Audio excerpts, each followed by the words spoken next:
니고데모가 예수님을 찾아왔습니다.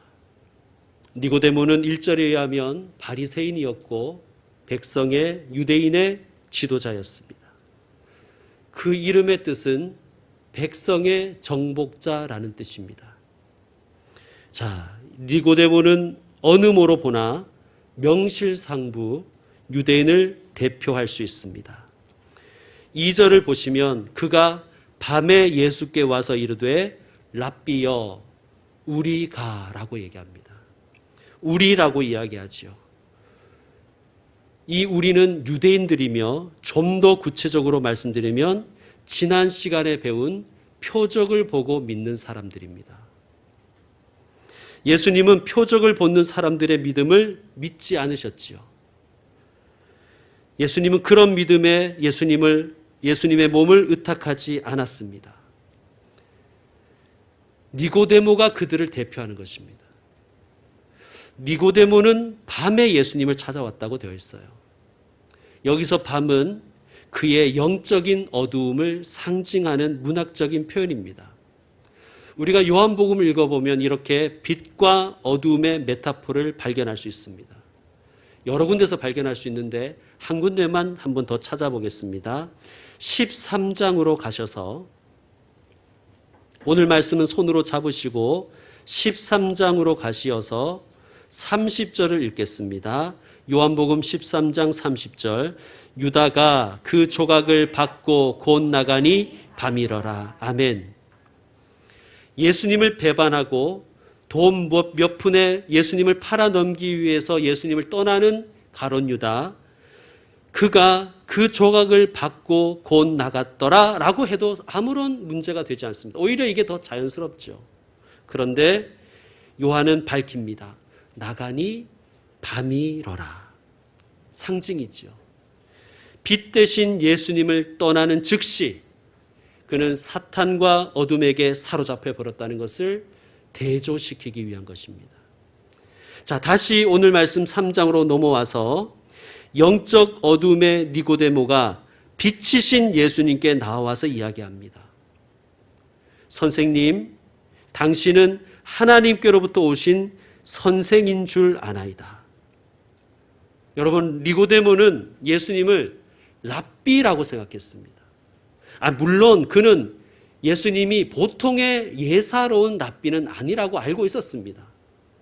예수님에게는 하나님이 보내신 증거가 있었습니다. 하나님이 함께 하신다는 표적이 있었기 때문입니다. 상당한 존경심을 표현했지만 예수님을 랍비라고 생각하는 니고데모는 영적으로 어두운 가운데 있습니다. 성도 여러분, 우리는 예수님을 정확하게 알고 있습니까? 주님은 우리에게 당신을 알게 하시기 위해서 말씀을 주셨고 기도를 주셨습니다. 여러분, 예수님을 더 많이, 더 정확하게, 더 깊이 알기 위해서 성경을 읽고 기도하십니까?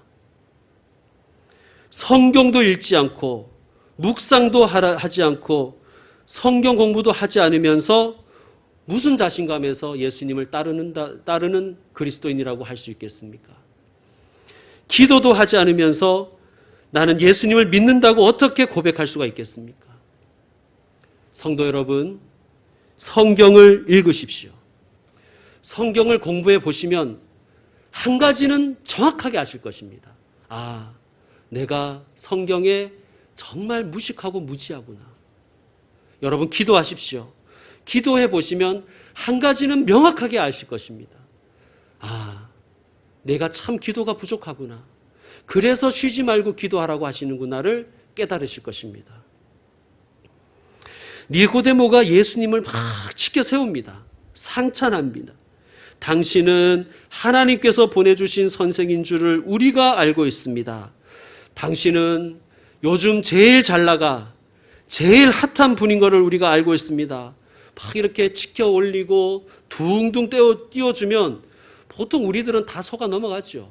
여기서 다 쓰러지는 거잖아요. 그런데 예수님은 이런 말에 넘어가지 않으십니다. 예수님은 니고데모의 속을 아셨기 때문에 본론으로 바로 들어가십니다.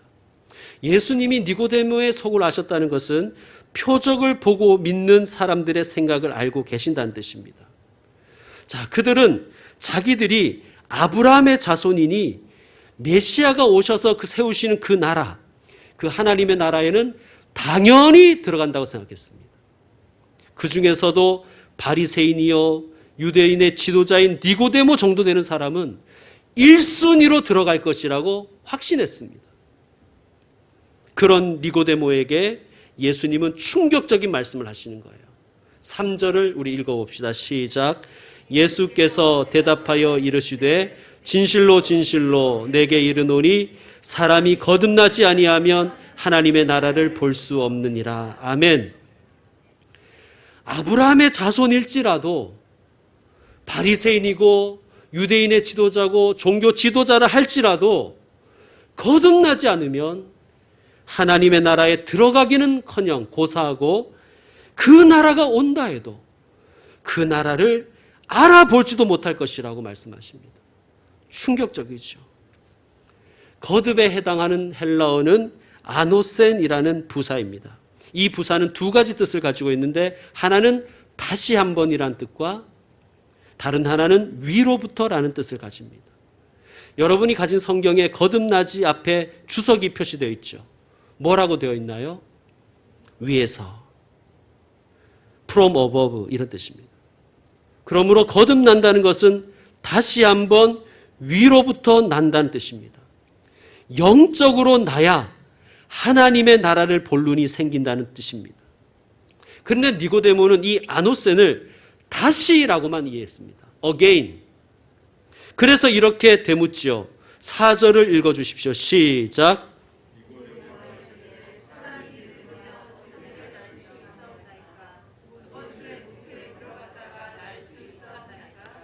자기가 이해하지 못하면 말도 안 되는 소리라고 생각하는 거예요. 터무니없다고 생각하는 겁니다. 도저히 불가능하다고 생각하는 겁니다. 자기가 모르면 아니라고 생각하는 거예요. 예수님은 아노센을 다시 설명해 주십니다. 5절을 읽겠습니다. 예수께서 대답하시되 진실로 진실로 내게 이르노니 사람이 물과 성령으로 나지 아니하면 하나님의 나라에 들어갈 수 없느니라. 아멘. 하나님의 나라에 들어갈 수 없다고 하십니다. 3절에서는 뭐라 그랬습니까? 하나님의 나라를 볼 수 없다고 하셨습니다. 하나님의 나라를 보는 것과 하나님의 나라에 들어가는 것은 같은 일입니다. 하나님의 나라를 알아볼 수가 있어야, 하나님의 나라를 알아보는 안목이 있어야 하나님의 나라에 들어간다는 것입니다. 예수님이 이렇게 말씀하셨죠. 얘들아, 천국은 마치 밭에 감추인 보화 같구나. 여러분, 밭은 우리의 일상을 의미합니다. 천국은 우리 일상 속에 감추어져 있어요. 우리의 일상에 감추어진 그 천국을 발견하고 알아보는 안목이 없으면 천국을 살 수가 없는 거예요.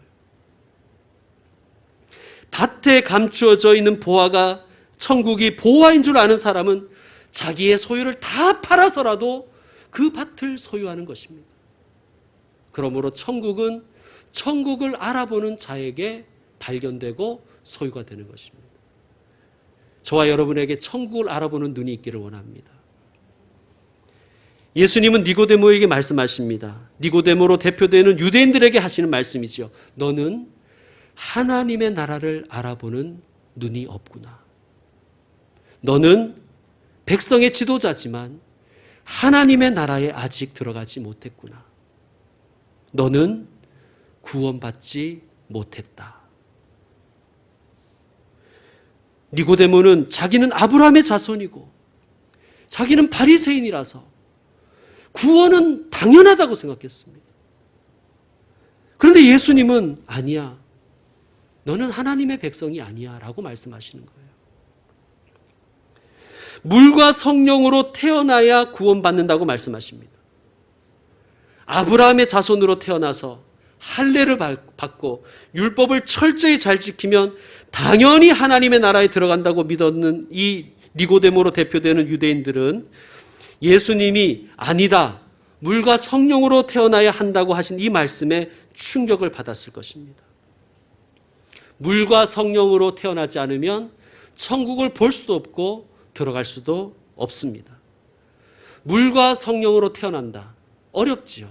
어렵지 않습니까? 그런데 우리는 어렵지만 니고데모와 같이 구약에 익숙한 그런 바리새인은 충분히 알아들을 수 있는 쉬운 설명입니다. 이 말씀의 배경은 에스겔 36장이에요. 에스겔 선지자는 바벨론의 포로 잡혀가 있는 사람들에게 하나님의 말씀을 전한 사람입니다. 그의 메시지는 이거예요. 장차 유다가 회복되어 약속의 땅으로 돌아갈 것이다.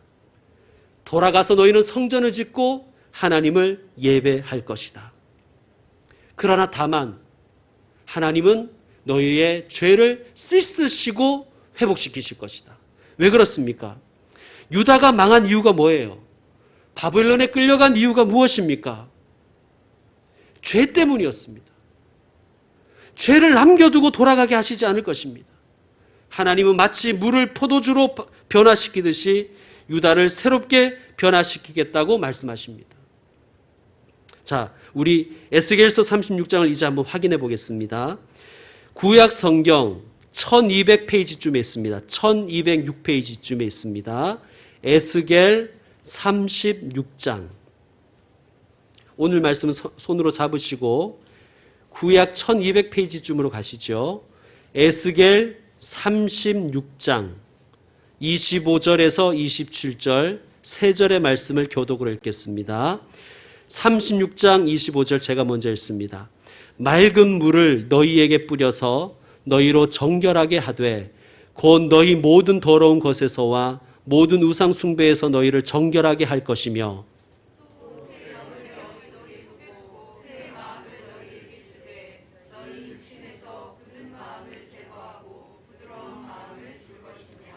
또 내 영을 너희 속에 두어 너희로 내 율례를 행하게 하리니 너희가 내 규례를 지켜 행할지라. 아멘. 자, 25절에 보면 물로 너희를 정결하게 하시겠다고 약속하시지요. 그러면 26절은 또 이렇게 시작합니다. 여러분 성경을 읽으시면서 또가 나오면 부연 설명, 구체적인 설명이라고 생각하셔도 좋습니다. 다시 설명하시는데 이번에는 뭐라고 설명하시냐면 새 영과 새 마음을 주시겠다는 거예요. 마치 새로운 심장으로 심장 이식을 하시겠다는 뜻입니다. 27절에서는 또 이렇게 설명하십니다. 새 영과 새 마음을 주시는 분은 다름 아니라 하나님의 영, 성령이라고 말씀하십니다. 그러므로 물과 성령은 물 곧 성령, 물로 씻듯이 우리를 씻어 정결하게 하시고 새롭게 하실 성령님이라는 뜻입니다. 오늘 본문으로 요한복음 3장으로 다시 넘어오시기 바랍니다. 이렇게 볼 수 있는 물과 성령을 성령으로 볼 수 있는 근거는 8절에도 있습니다. 3장 8절을 보시면 성령으로 난 사람도 다 그러하니라 라고 말씀하시죠. 물과 성령을 물세례와 성령 세례라고 가르치는 교회와 그런 목사님도 있습니다. 문법적으로 보면 좋은 해석은 아니에요. 왜냐하면 물과 성령이 하나의 전치사에 걸리기 때문입니다. 그런데 여러분 저는 문법적으로만 보지 말고 비록 그 해석이 다소 무리는 있지만 저는 좋은 해석이라고 생각합니다. 특별히 성도들에게 좋은 해석이라고 생각합니다. 물 세례와 성령 세례로 이해해도 좋습니다. 물 세례는 누가 줍니까? 어디에서 받습니까? 교회에서 받지요. 그렇게 보면 물과 성령을 교회와 성령으로 읽으셔도 괜찮습니다. 우리가 어디에서 세례받아요? 교회에서 받지요. 우리가 내가 하나님의 자녀임을 어디에서 배웠습니까? 교회에서 배우지요. 내가 하나님의 사람으로 어디에서 양육받습니까? 교회에서 양육받지요. 성령님은 교회를 세우시고 교회를 교회 되게 하시는 분이십니다. 하나님은 우리가 교회와 성령을 통해 거듭나 구원받고 하나님의 일의 동력자로 새롭게 세워지기를 원하십니다. 자, 정리해 보면요. 거듭난다는 것은 위로부터 태어난다는 뜻입니다. 성령으로 태어난다는 뜻이에요. 이는 구원의 주도권이 위에 있다는 뜻입니다. 구원의 주권이 누구에게 있다는 말씀이에요? 성령님께 있다는 말씀이에요. 그러므로 성도 여러분, 구원은 하나님의 선물입니다. 그리고 구원은 하나님의 은혜요, 여러분에게 주신 선물입니다. 구원은 하나님의 주권이에요. 하나님의 역사이심을 믿으시기 바랍니다. 유대인들은 혈통에 따라서 혹은 할례라는 인간적인 의지를 통해 구원 얻는다고 생각했어요. 율법을 잘 지키는 노력으로 하나님의 나라에 들어간다고 착각했습니다. 그러나 예수님은 말씀하십니다. 아니다. 거듭나야 한다. 위로부터 태어나야 한다. 그래야 하나님의 나라를 볼 수 있다. 성령으로 태어나야 한다. 그래야 하나님의 나라에 들어갈 수 있다고 말씀하십니다. 이 말씀은 니고데모와 유대인들의 생각을 산산조각내시는 말씀입니다. 여러분, 내 안에 있는 혹은 내가 가진 인간적인 가능성과 자부심을 모두 부인해야 됩니다. 그것들을 포기하고 성령께서 역사하시는 대로 자신을 하나님께 내어드려야 됩니다. 그리고 예수님을 계속해서 나의 구주로 인정하고 영접해 가셔야 됩니다. 성령께서 역사하셔야 예수님을 구주로 믿고 영접합니다. 성령께서는 그 사람과 교통하십니다. 교통하신다는 것은 교제하시고 소통하신다는 뜻이에요. 성령께서 왜 교제하고 소통하시냐? 감동시켜서 하나님을 아버지라 부르게 하시기 위한 것입니다. 성도 여러분, 하나님을 아빠라고 부르십니까? 하나님을 아버지라고 부르십니까? 정말 그렇게 믿습니까? 확신하십니까? 그렇다면 여러분은 구원받은 백성입니다. 왜 그렇습니까? 그것이 성령께서 하시는 일이기 때문입니다. 말씀은 영접하는 자 곧 그 이름을 믿는 자들에게는 하나님의 자녀가 되는 권세를 주셨다고 말씀하십니다. 하나님의 자녀가 되는 권세를 주셨으니 하나님 아버지를 부르는 것입니다. 이것은 성령께서 역사하신 근거입니다. 여러분 한번 불신자들에게 물어보세요. 하나님 아버지가 쉬운가? 그게 되는가 한번 물어보십시오. 하나님 선생님은 가능할 수 있습니다.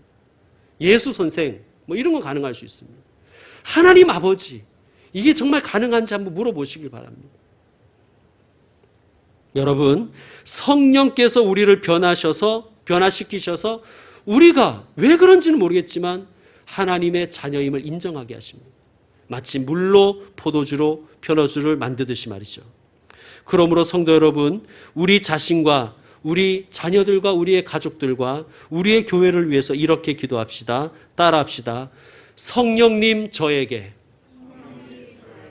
성령님 우리 가족에게, 성령님 우리 교회에게 즐거이 역사하시옵소서.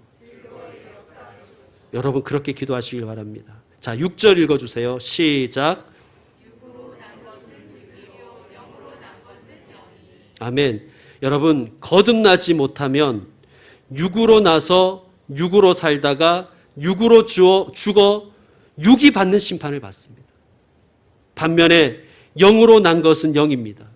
성령으로 난 사람은, 예수님을 영접한 사람은 성령에 속한 사람이 된다는 말씀입니다. 영에 속하는 게 왜 중요한가? 영의 사람이 되는 것이 왜 중요한가? 하나님은 영이시기에 영에 속한 사람만이 하나님의 나라를 상속받기 때문입니다. 여러분, 하나님의 나라는 세상 것 가지고는 절대 들어갈 수 없습니다.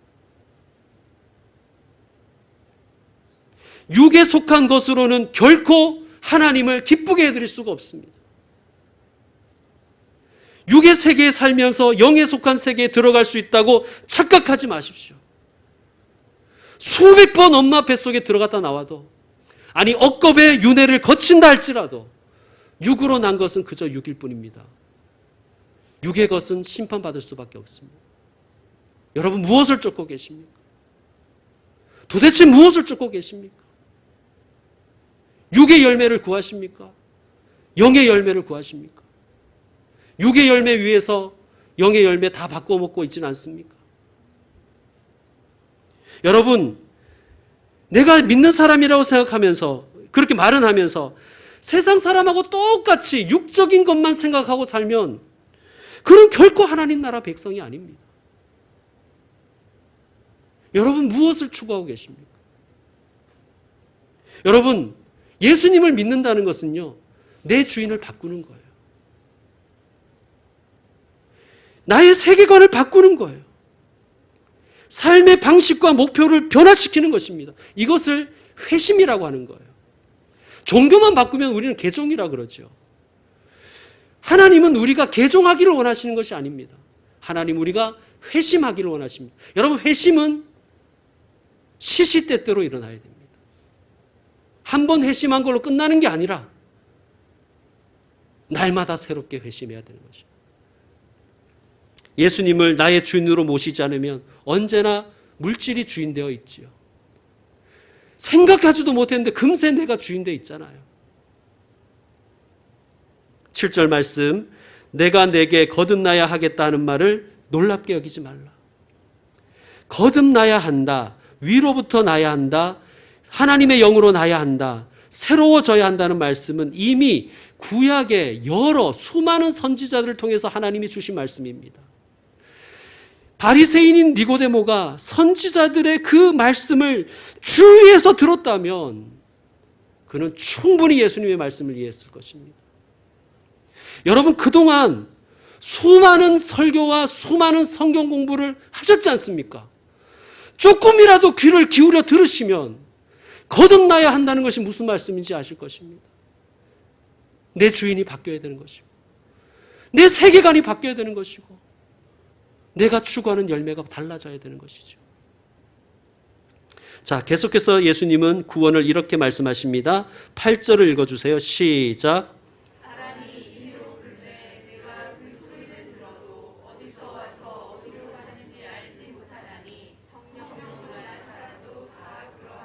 아멘. 예수님의 말씀이 참 기가 막힙니다. 바람도 성령도 헬라어로 동일한 단어예요.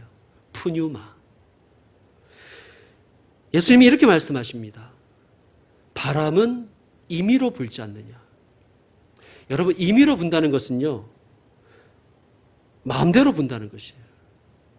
바람 마음대로 부는 거예요. 나쁜 사람에게 더 불지 않습니다. 착한 동네라고 바람이 피해가지 않습니다. 원하는 날짜에 딱딱 맞추어 불어주지도 않습니다. 바람은 불고 싶은 대로 부는 거예요. 성령님의 구원 역사도 마찬가지인 거예요. 성령께서는 임의로 역사하신다는 거예요. 성령님은 성령님의 주권대로 유대인이든 이방인이든 의인이든 죄인이든 부자든 가난한 자든 성령님의 뜻대로 임재하신다는 거예요. 세상 것 보고 성령님이 알아서 역사하시는 게 아니에요.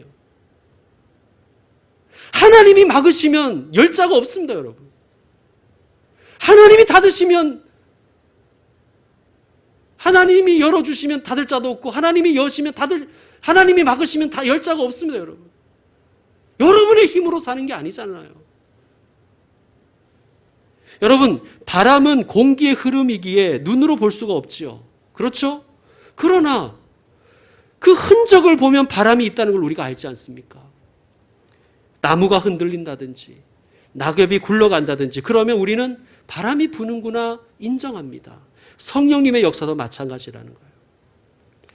저 사람은 절대 예수 안 믿을 거야. 그렇게 우리는 단정하고 낙담할 때에도 있지만 성령께서 역사하시면 그런 사람도 예수 믿고 변화가 되잖아요. 또 반면에 저 사람 곧 예수님 영접할 것 같아요. 그렇게 믿었던 그분이 죽을 때까지 겸손하게 예수님 부인하더라고요. 안 믿겠습니다. 괜찮습니다. 목사님 수고하시네요. 다른 사람에게 얘기해 주세요.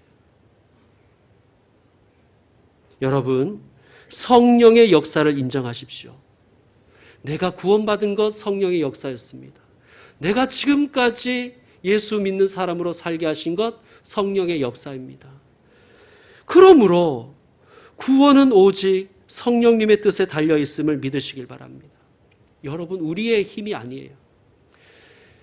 예수는 역사다라는 실화를 바탕으로 한 영화가 있습니다.